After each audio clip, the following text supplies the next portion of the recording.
Well, hello and welcome back to another episode on Sosnovka Farm. So this episode here, basically we're going to be summing up just the end of our silage collection. If you can remember, we were cutting chaff with the corn, and then we were going to be turning all of that into silage. We're just about to finish the end bin, filling that up now. So I think just this last load will do the trick. Fill up this one. We've also got these other couple of trailers attached to the end, so hopefully once all of these 3 trailers are collected and dumped off, this next lot will be finished. So there is one other thing which somebody showed me the other day about silage, just another way really of moving it into the digester. It's not really I don't think a proper way of doing it, however it's another alternative way of doing it which we can discuss later. So for now let's just finish off getting this chaff cut, and then we can concentrate on talking about this other method which I was showing the other day.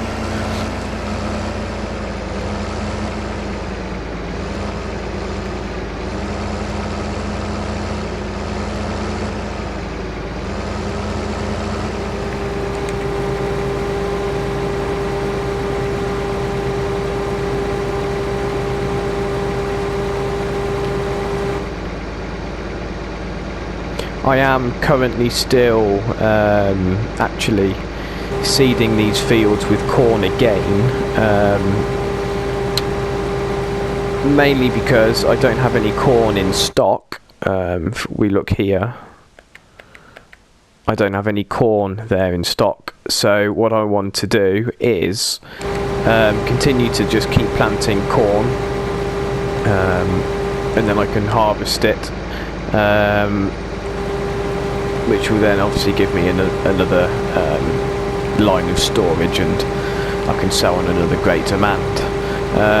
With whatever corn I've got left from doing this forage in the other fields, which is I've got a couple over there, 17 and field 13 I think will be left, then I can also just continue and cut the corn from those as well.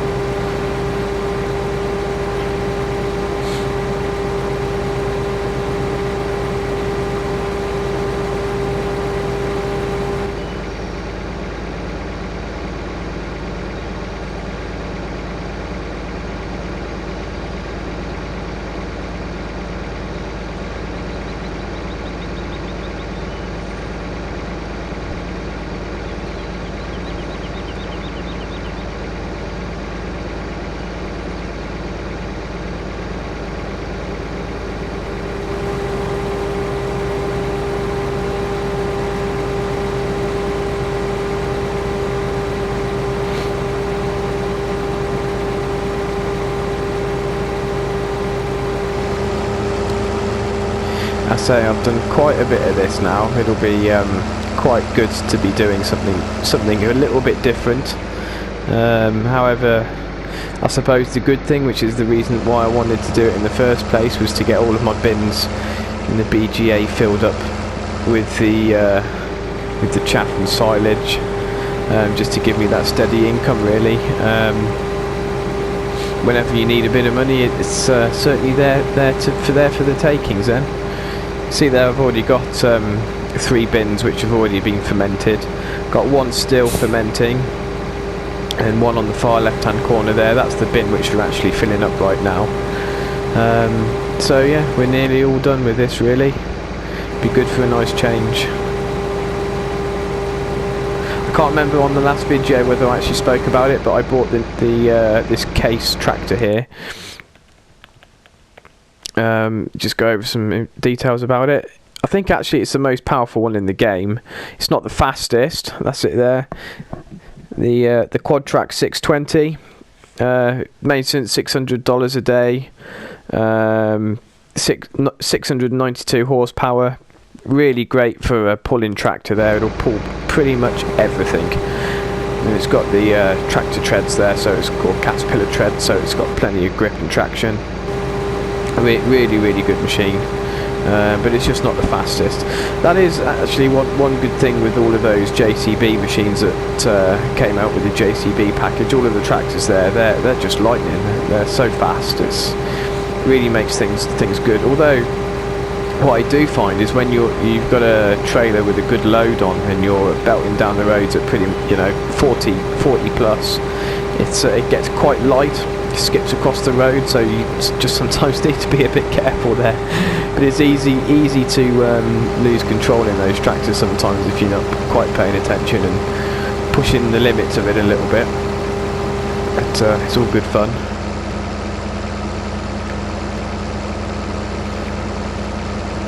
Nearly coming to an end with this.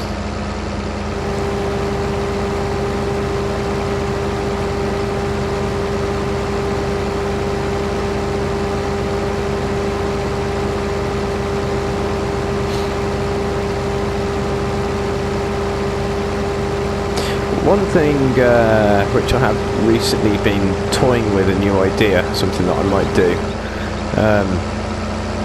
Obviously I've got this Sosnovka map, but I'm quite keen to get into playing some more online play. So what I was thinking was if I had a map specific just for doing online, and then I could also take some YouTube videos from that. Which would be a really great way of getting some people onto YouTube through my channel. Be a good way to meet some new people. So if anyone's watching these videos and wants to be a part of that, please drop me a message and we can talk about options that we could do, what map we want to do, how we want to play. I'm always keen for more of a realistic type of game, which I'm sure most of you out there are. I want to take this game seriously, but yeah, get in contact, leave a message, and maybe we could set something up if you're keen. I certainly would be, but I mean, what I'd like to do is keep this map for individual YouTube videos, currently what I'm doing at the moment, and then we could have a separate multiplayer one, which would be quite fun, I think. I bet we could rake in the money. And also the level of difficulty, I'm playing on normal at the moment, but I think if we were to do an online version, I think it would be I think it would be better if we played it on a harder level. And I think just because more people will be playing it, I think if we played it on hard, it would just make it just a little bit more challenging, or rather than making it too easy, really. Right, we're full now. Let's go and see if this is going to fill up. Hopefully it will do. So I've done plenty of this forage harvesting now. I'm just ready to do something else.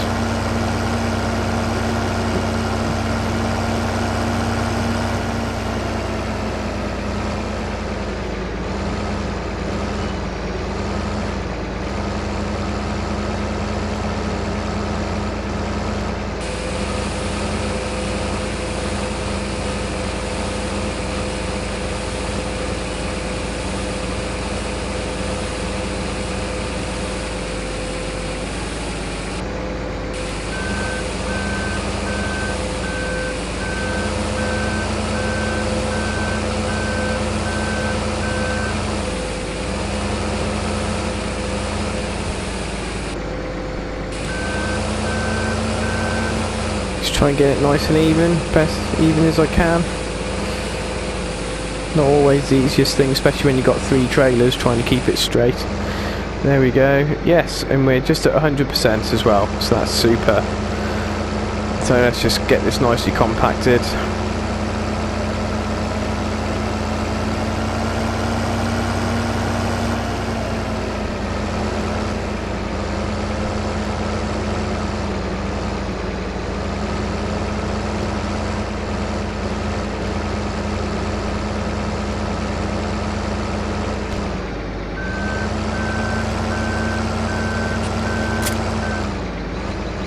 Oh, didn't mean to do that there. Okay then, we're at 100% now, so I'm just going to blanket the silo. And there we go, super. Right then. It's always difficult to get off there once you've blanketed it. It just makes it that much more steep. Right then. So this is what I wanted to show you. Somebody showed me that with this feeder, which is the Kuhn SPV12, what you use for making the mixed ration is you can actually use it to feed the digester. So if I fill this up as normal, as if I would,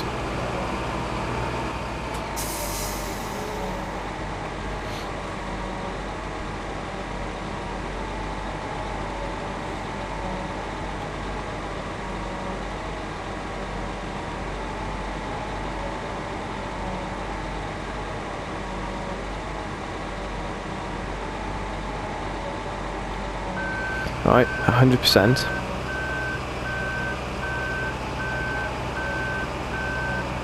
So now we can actually feed the digester with this machine. So what we do is we drive it to this specific point here, slightly on the curb, there.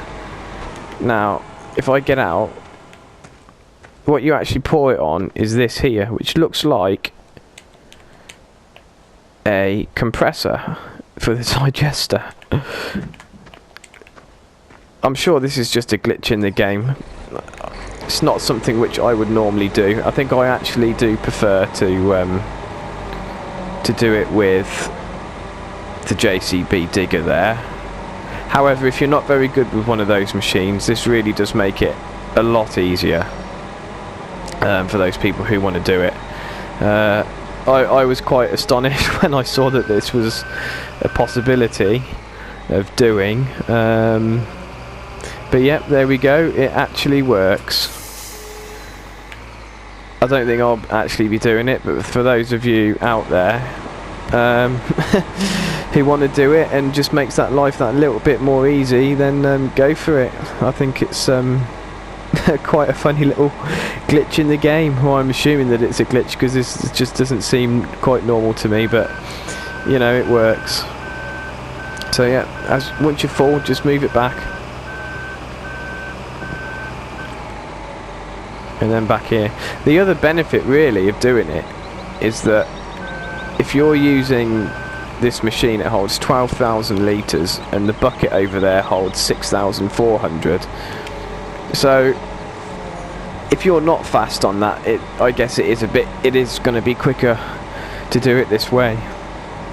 So yeah, anyway, just to sum up, we've filled up our silage bins, so that last one will be ready in 12 hours time. So we're going to move on to harvesting the rest of our corn with the harvester rather than the forage harvester, so we'll get some corn in stock and then we'll carry on doing that once the rest of it's grown, which I've been seeding. But in the next video I did actually purchase some placeables, some greenhouses, and what else did I get? Let's have a look. That's it, I've got a couple of bee houses and these two greenhouses here. Then I also got some solar collectors, so I'll just have a quick talk through those ones and in the next video, and we'll go from there. Alright guys, thanks for listening and we shall speak soon.